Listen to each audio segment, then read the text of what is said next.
You've always been the family joke. My dad laughed after I funded every holiday for years, then stay out of my life, I snap, after buying a mansion without telling them and refusing to let them in. I never thought I'd be writing this, but after everything that's happened, I need to get this off my chest. My therapist says writing helps process trauma, so here goes nothing.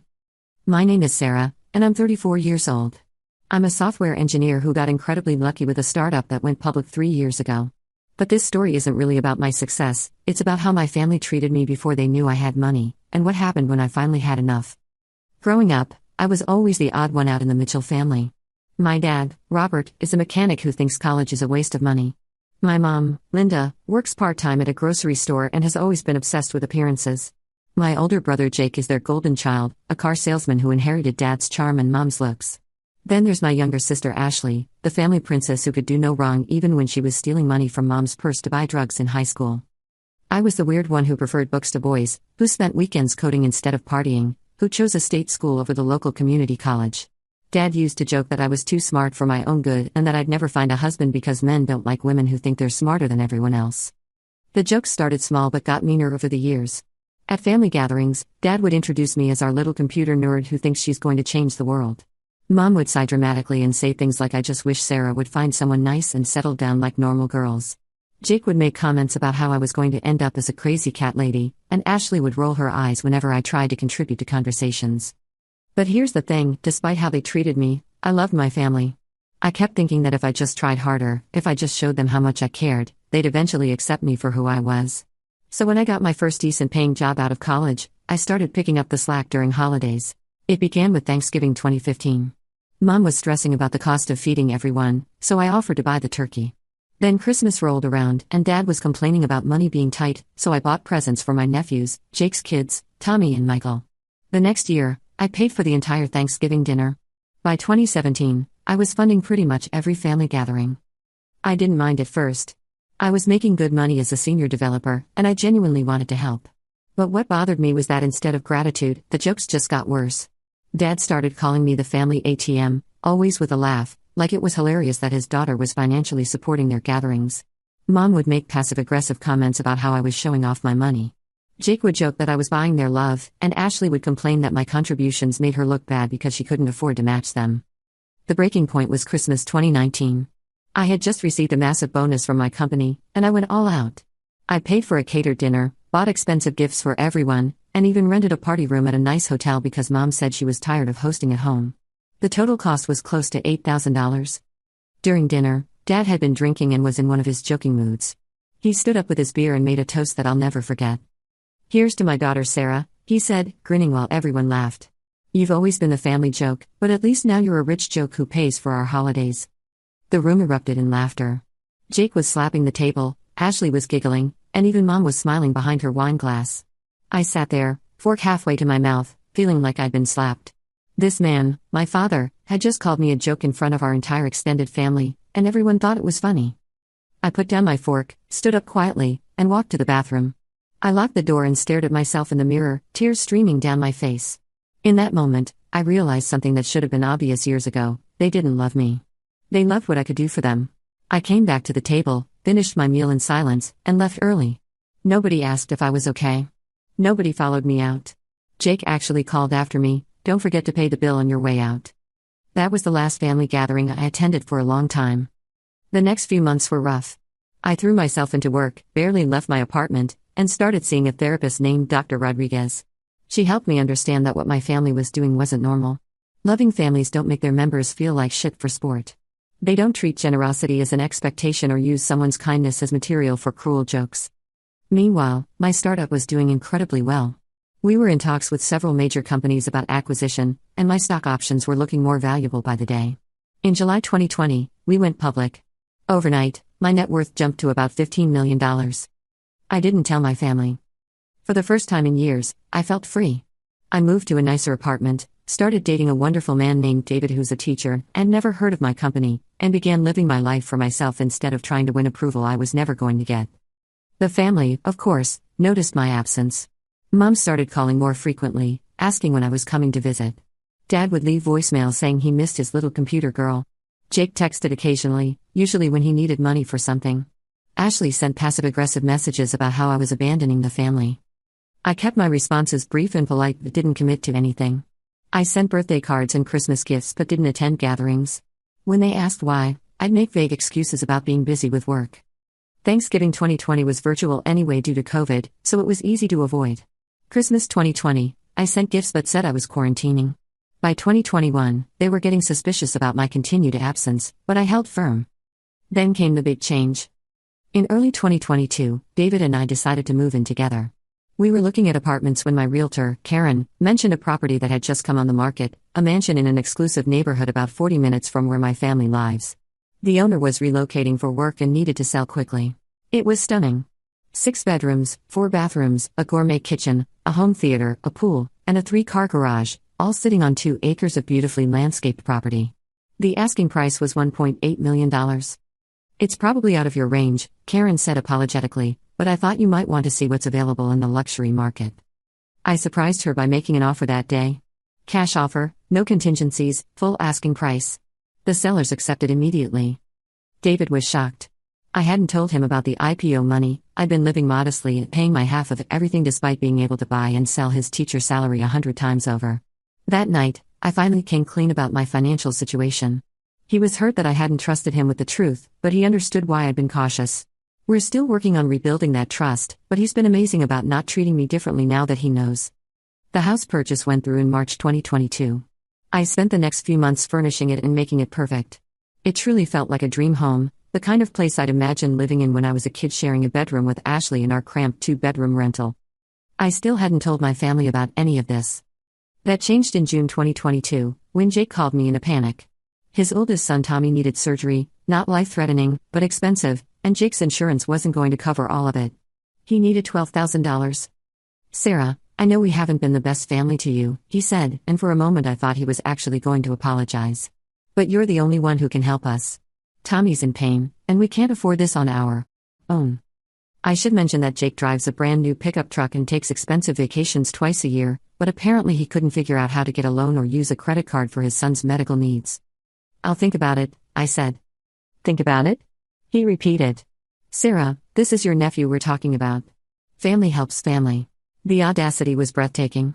This was the same man who had laughed when Dad called me the family joke, who had never once thanked me for funding years of holidays, who had told me not to forget to pay the bill as I left that awful Christmas dinner. Jake, I said calmly, when have you ever helped me? There was a long pause. That's different. You don't need help. You make good money. How do you know what I make? Well, you always pay for stuff. I used to pay for stuff, I corrected. And I did it because I loved you all, not because I owed you anything. So you're saying no? You're going to let Tommy suffer because of some stupid family drama? I hung up on him. Within hours, my phone was blowing up. Mom called crying about how I was being selfish and cruel. Dad left an angry voicemail calling me ungrateful and demanding I help my nephew. Ashley sent a series of texts calling me heartless and saying I'd changed for the worse. I turned off my phone and went for a swim in my pool. The next morning, I called my lawyer and had him send Jake the money for Tommy's surgery with a note that this was a one-time payment and I didn't want to be contacted about it.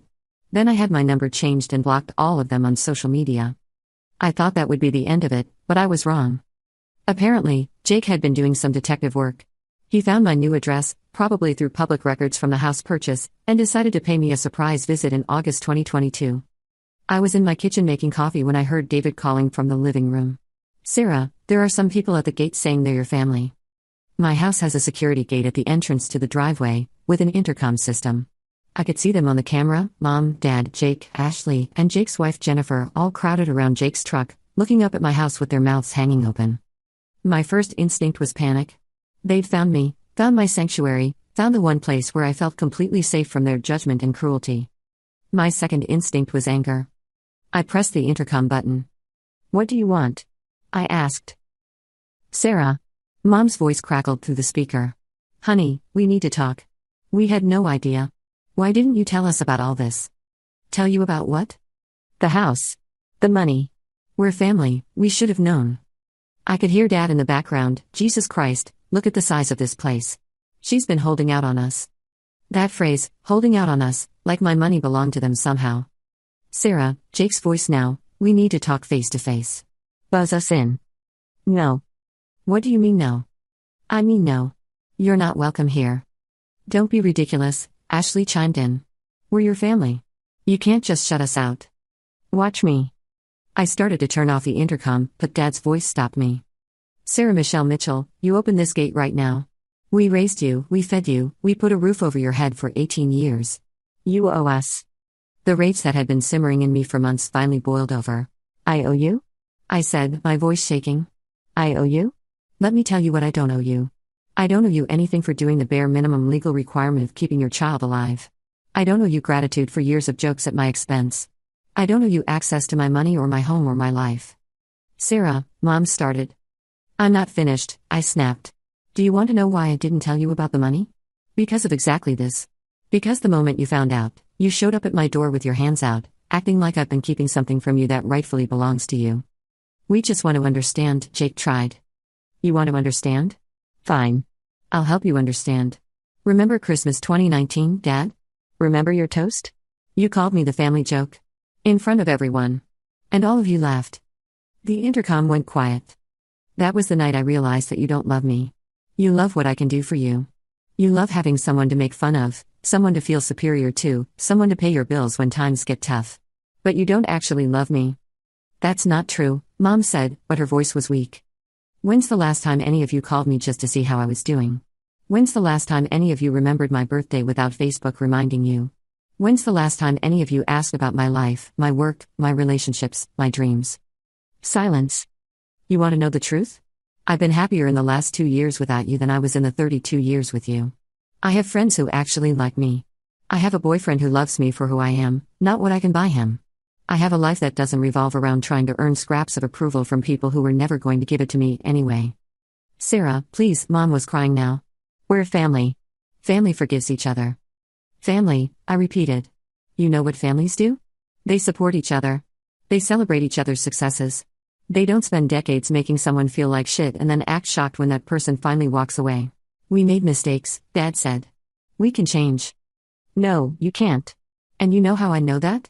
Because even now, even after everything I've just said, not one of you has actually apologized. You're here because you found out I have money, not because you miss me or because you feel bad about how you treated me. I was right. Even now, faced with the reality of how much they'd hurt me, they couldn't bring themselves to say they were sorry. This conversation is over, I said. Don't come back here. Don't try to contact me. Stay out of my life. You can't be serious, Ashley said. You're really going to throw away your whole family over some stupid jokes? And there it was. Even now, she was minimizing it. Stupid jokes.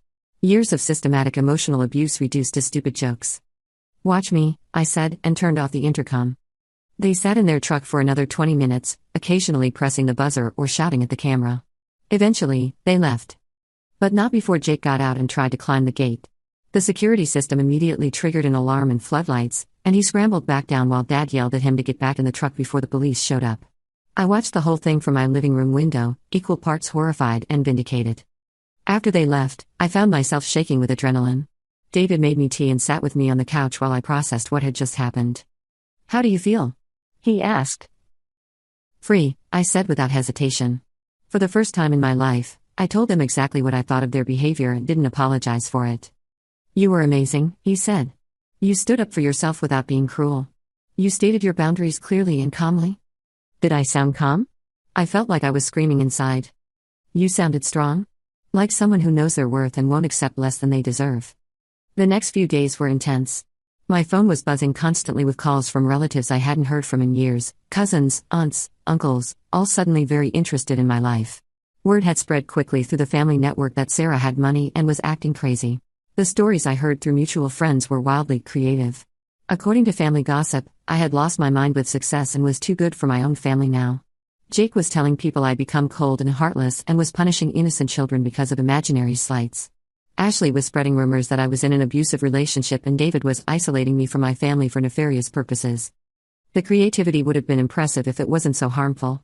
Rather than examining their own behavior or considering that maybe I had legitimate grievances, they'd constructed an entire narrative where I was the villain and they were the victims. I blocked all the family members who were calling and had Richard send cease and desist letters to anyone who persisted in trying to contact me. I also had a security company upgrade my home system and add additional cameras around the property perimeter. This wasn't paranoia, it was necessity. I learned later that Jake had driven by the house multiple times in the weeks following their initial visit, probably hoping to catch me coming or going so he could force another confrontation. Ashley had tried to look up David's workplace, presumably to contact him there and get his side of the story. Mom had even called my old employer trying to get current contact information. The harassment was systematic and coordinated, which told me everything I needed to know about their true feelings toward me. This wasn't a family missing their daughter, this was a group of people angry about losing access to their personal ATM. Fortunately, I had built a support system that actually supported me. Margaret and Bob, David's parents, were outraged when they learned what was happening. Margaret offered to stay at the house with me if I ever felt unsafe, and Bob, despite being the mildest man I'd ever met, muttered something about having words with anyone who showed up uninvited again. My friend Caroline from work was equally protective. She'd grown up with a narcissistic mother and recognized the tactics my family was using. "They're trying to wear you down," she explained over coffee one afternoon. The constant contact attempts, the flying monkeys calling on their behalf, the character assassination, it's all designed to make you so exhausted that you'll give in just to make it stop. So what do I do? Exactly what you're doing. Maintain no contact, document everything, and don't engage with their drama. They'll eventually get bored and move on to another target. She was right about the tactics, but wrong about them getting bored quickly. The harassment continued for months, ebbing and flowing but never completely stopping. During this period, I also learned some disturbing things about what had been happening in my absence. Through mutual acquaintances and social media monitoring, I blocked them, but I could still see their public posts through fake accounts. I discovered that my family had been struggling financially more than I'd realized. Jake's car sales had taken a hit during the pandemic, and his commission-based income had dropped significantly. He'd been borrowing money from Dad to make his truck payments, which explained some of Dad's increased bitterness. Ashley had been laid off from her retail job and was working part-time at a restaurant while her husband dealt with his own employment issues. Even Mom and Dad were struggling. Dad's mechanic shop had lost business during lockdowns, and they were behind on their rent. In the past, I would have felt guilty about their financial struggles. I would have questioned whether I was being selfish by withholding help when I had so much. But therapy had taught me to recognize the difference between guilt and manipulation, and to understand that their financial problems were not my responsibility. More importantly, I realized that their money troubles explained the timing and intensity of their attempts to reconnect. They weren't missing me, they were missing my wallet. The investigation into my finances, the coordinated approach, the persistence in the face of clear rejection, it all made sense when viewed through the lens of financial desperation. This realization was both painful and liberating. Painful because it confirmed that their love had always been conditional on what I could provide. Liberating because it removed any lingering doubt about whether I was making the right choice. Around this time, I also started receiving messages from other family members who weren't part of the immediate drama but had heard about the situation through the gossip network. Most were neutral or even supportive. My cousin Jennifer, Dad's brother's daughter, reached out with a thoughtful message. "I don't know all the details of what happened between you and your parents, but I wanted you to know that some of us understand that families can be complicated. You seem happy in your social media posts, and that's what matters. Take care of yourself." My Aunt Patricia, Mom's sister, was more direct. "I've watched how your parents treated you over the years, and honestly, I'm not surprised you finally had enough. You were always too good for the way they made you feel.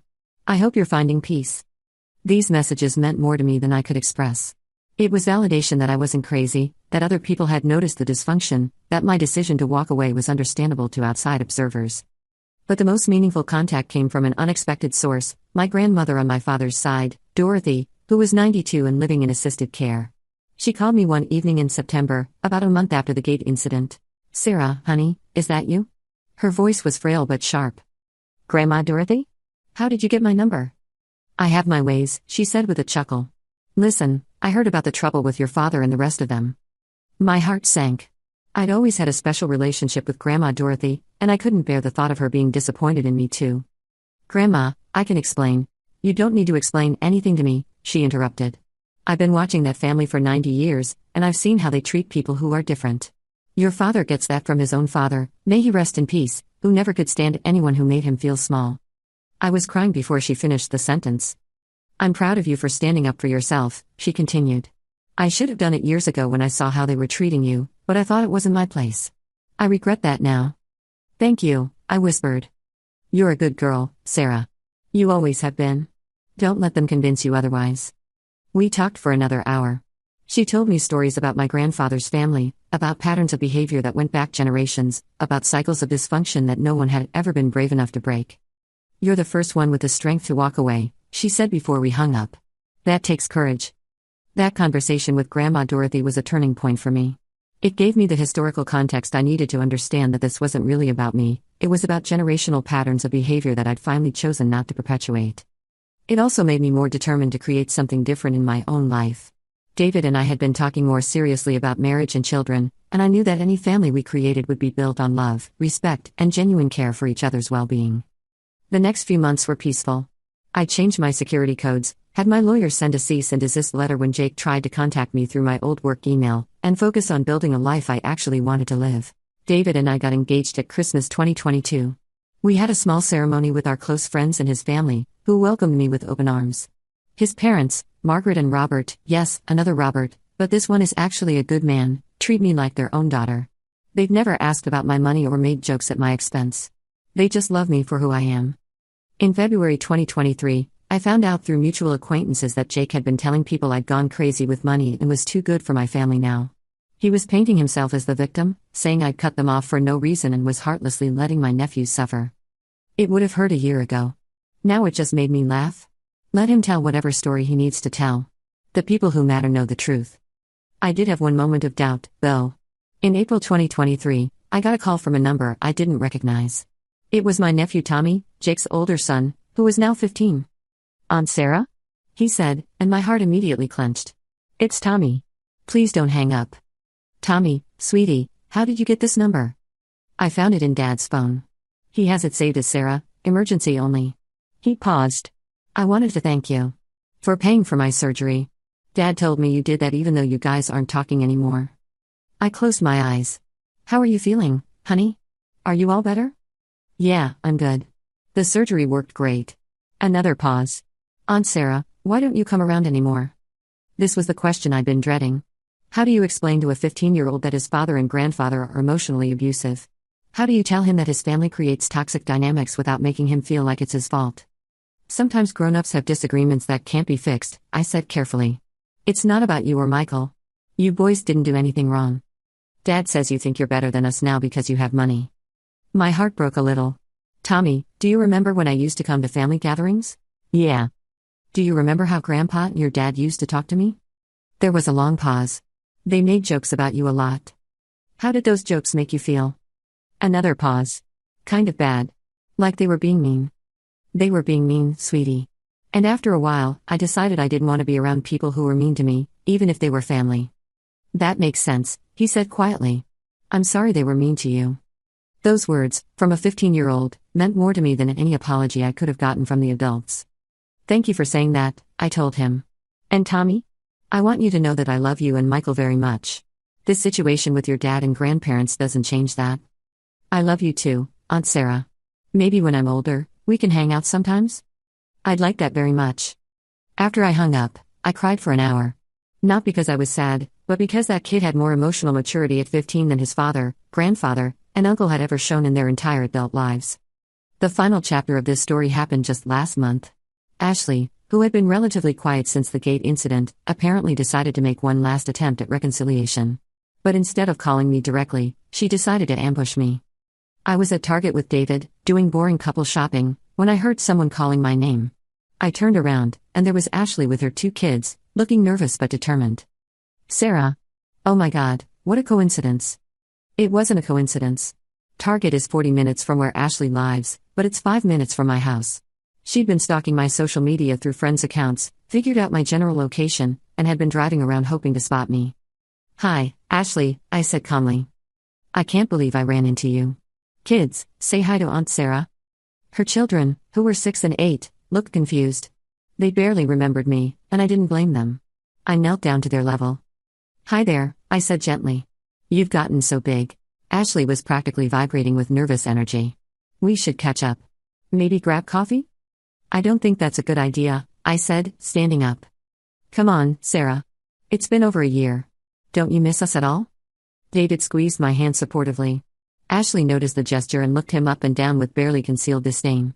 I could see her taking in his Target clothes, his teacher salary written all over his practical appearance, and I knew exactly what she was thinking, that I could do better financially. "Ashley, I've been very clear about my boundaries." "Boundaries," she scoffed. "That's just therapy talk for being a bitch." David stepped forward. "Excuse me?" No, it's okay, I told him, then looked back at Ashley. See? This is exactly why we can't have a relationship. Even now, when you're supposedly trying to reconcile, you can't help but be nasty. I'm not being nasty. I'm being honest. You've completely changed, Sarah. You used to be sweet and giving, and now you're cold and selfish. I was never sweet and giving, I said. I was desperate for approval. There's a difference.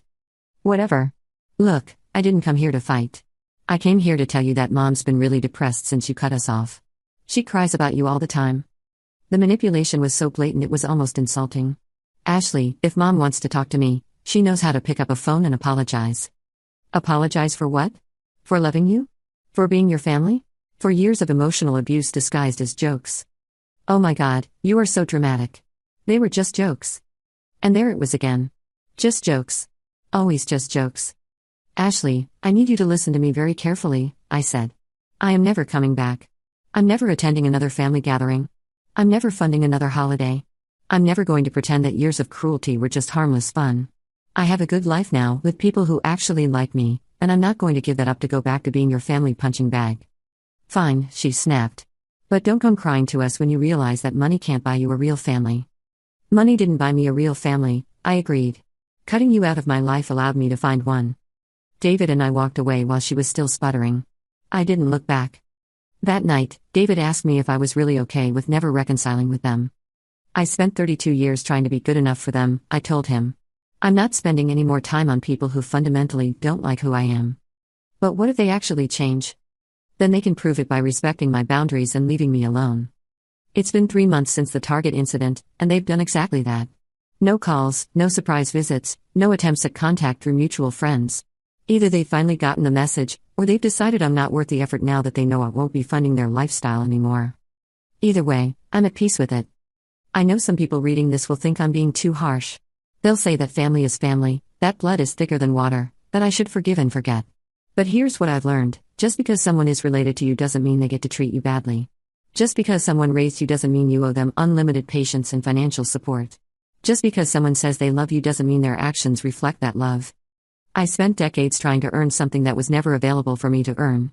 I spent my 20s and early 30s funding holidays for people who saw me as an ATM with legs. I spent years accepting cruelty disguised as humor because I thought that's what family meant. But family, real family, doesn't work that way. David's family has shown me what it looks like when people actually care about each other. My chosen family of friends has shown me what it feels like to be valued for who you are rather than what you can provide.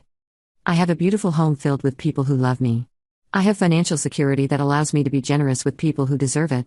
I have a partner who sees me as an equal, not as a walking wallet or a target for jokes. I have peace, self-respect, and genuine happiness. The Mitchells can keep their toxic dynamics and their victim narratives. I'll keep my mansion, my money, and most importantly, my self-worth. And if that makes me the family joke, well, I guess the joke's on them. Update, posted October 15, 2023. Thank you to everyone who commented and shared their own stories. It's both heartbreaking and comforting to know how many people have dealt with similar family dynamics. A few people asked about Tommy, and I wanted to clarify, I am maintaining a relationship with him through a third party, a family friend who isn't involved in the drama. He texts me occasionally, and I send him birthday and Christmas gifts. When he turns 18, we'll be able to have a direct relationship if he wants one. I'm also paying for his college fund through my lawyer, though his parents don't know about it. Some people criticized me for abandoning my nephews, but I want to be clear, I didn't abandon them. I removed myself from a toxic situation. There's a difference. I can't help those boys by subjecting myself to abuse, and frankly, the best thing I can do for them is model what it looks like to have healthy boundaries. To the people who said I should have just talked to them or worked it out, I tried that for 32 years. Some relationships can't be fixed, especially when the other party refuses to acknowledge that anything is broken. To the person who said I'm flaunting my wealth, I bought a house and live in it quietly. The only reason my family knows about it is because they stalked me and showed up uninvited. I'm not required to live in poverty to make other people comfortable with their own financial choices. And to the few people who said I'm lying about the money, believe what you want. I'm not posting bank statements or property records to prove anything to internet strangers. Finally, to everyone who shared their own stories of going no contact with toxic family members, you are not alone, you are not crazy, and you are not cruel. Sometimes walking away is the bravest and healthiest thing you can do. I'm logging off now to go enjoy my Sunday afternoon by my pool with my real family. Peace, everyone.